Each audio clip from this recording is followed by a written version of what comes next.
commence pour lui en 1999. Lors d'un concours organisé par l'Association des traders de Genève, le Marocain Mustapha Belrayat remporte le championnat du monde de bourse en valorisant un portefeuille de 400%. Depuis lors, il est l'objet de nombreuses sollicitations. Pourtant, il va suivre le chemin inverse de celui qu'aurait pu lui dicter le succès. Portrait de cet homme qui étonne et interpelle.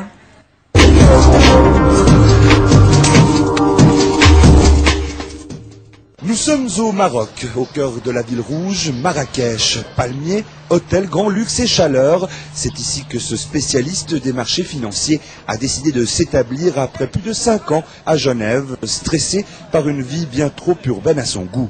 Loin de sa famille, il décide de rentrer au Maroc et d'y installer une véritable salle de marché reliée au reste du monde. Ici, sur Marrakech, il y a de plus en plus d'hommes d'affaires et de stars, et donc de grands financiers qui viennent sur Marrakech. Donc en fait ça devient petit à petit une plateforme où on peut plus facilement rencontrer les personnes qui nous intéressent. Ici on a le temps de vivre un petit peu, on a moins le stress ambiant.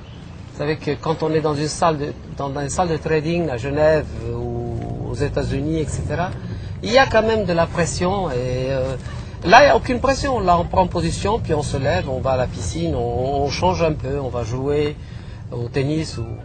Donc ça c'est une chose. Si Mustapha Belrayat a préféré choisir la qualité de vie de sa patrie natale, il n'a pourtant rien perdu de son ambition première, faire de l'argent pour ses clients. Rien à voir donc avec un dandy boursicoteur. Chez lui, seule la performance compte. Pour cela, il développe depuis des années un logiciel informatique qui apparemment donne des résultats. Oui, on peut faire beaucoup d'argent. Effectivement, nous avons un système qui est basé sur le fait que les marchés sont totalement imprévisibles. À partir du moment que les marchés sont imprévisibles, il ne faut pas prendre de tendance sur le marché. C'est-à-dire acheter et attendre que ça monte ou vendre et espérer que ça chute. Notre système est basé sur le fait qu'on rentre sur une devise et on l'achète et on vend cette devise en même temps. Et de cette manière-là, quoi que fasse le marché, nous sommes sûrs de gagner de l'argent sur l'inefficience du marché, c'est-à-dire sur le retard d'une devise à une autre devise. Et on se contente de ceci. Sinon, on va être obligé d'espérer quelque chose. Et à partir du moment que sur le marché financier, on espère un certain mouvement, on a plus de chances de perdre que de gagner. Formé à Genève au Crédit Suisse, Mustapha affiche aujourd'hui l'allure décontractée des hommes d'affaires accomplis. Président de l'Association des analystes techniques du Maroc, il nous a concocté quelques pronostics pour cette année 2005. Ici, il y a le graphique du pétrole. Alors, on voit bien que depuis maintenant 2002, le pétrole ne fait que monter, on le voit ici, mais il a fait un retracement pour revenir, essayer de rebondir sur la moitié de cette puissance. Et ma prévision pour 2005 pour le pétrole est que le pétrole va certainement remonter pour aller casser la barre des 50. Donc on peut s'attendre quand même à une hausse du pétrole. Ici, c'est le marché le plus important pour tous les gérants de fortune, c'est le marché des indices boursiers.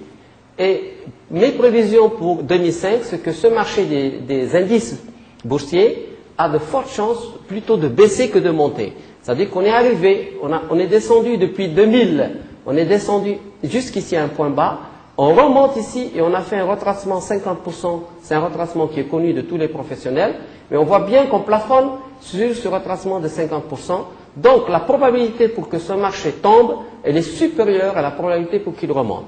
Ici, nous avons enfin le marché du franc suisse.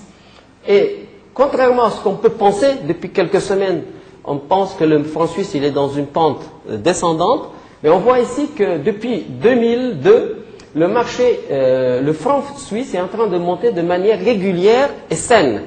Et mes prévisions pour 2005, c'est que on a une grande probabilité pour que le franc suisse soit supérieur au dollar. Et ici, enfin, nous avons un graphique sur l'or. Et on constate tout de suite que l'or évolue presque dans le même sens que le franc suisse.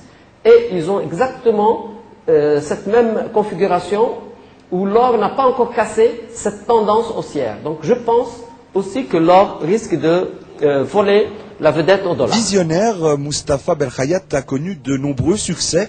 Passionné par l'or, son dernier projet en date ne manque pas d'ambition. Son rêve, créer à Genève la première banque de l'or, une affaire en or auquel il croit beaucoup. Affaire à suivre. Mustapha Belkhayat, bonjour. Bonjour. On l'a entendu, vous êtes un passionné d'or, vous en êtes même devenu un des spécialistes. Banque de l'or à Genève, ça ne semble pas un peu trop ambitieux? Non, pas du tout. L'or est entré maintenant depuis quelques années dans une phase haussière et ce mouvement, il le fait tous les 40 ans, donc nous sommes en train de vivre quelque chose d'exceptionnel sur les années à venir. Et ensuite, les banques centrales, particulièrement celles d'Afrique, vont devoir s'approvisionner en or pour diversifier leurs réserves de change. Et on entend déjà en Chine qu'il y a une demande de 1700 tonnes d'or. La Russie a commencé à acheter de l'or. Donc il y aura une forte demande de la part des banques centrales. Et puis, pourquoi Genève? Parce que Genève a une culture de l'or. Il y a 1000 tonnes d'or qui rentrent chaque année à Genève. Il y a les fonderies les plus prestigieuses au monde sont en Suisse. Et donc c'est tout à fait normal de créer une banque de l'or. Quel en est le but? Le but, c'est d'abord de financer les producteurs d'or, particulièrement ceux qui sont en Afrique. Aujourd'hui, il n'y a pas véritablement une institution financière qui va les assister et les financer. Donc ça, c'est aussi au niveau du financement. Et puis surtout, la banque d'or va permettre à ces producteurs d'optimiser leur stock d'or en allant se positionner sur le marché à terme. Vous affirmez également que l'or deviendra une valeur sûre d'ici quelques mois, une valeur sur laquelle les investisseurs pourraient gagner de l'argent. Oui, ça je l'annonce déjà depuis 4 ans et pour le moment le marché de l'or me donne raison. Et je pense que cette hausse de l'or va accélérer parce que le dollar va faiblir sur les prochaines semaines, voire les prochaines années. Mais on peut s'attendre à une baisse du dollar assez rapide à partir de juillet 2005. On vous a vu dans votre salle de trading spéculer en toute décontraction sur les devises. Quelle est votre recette?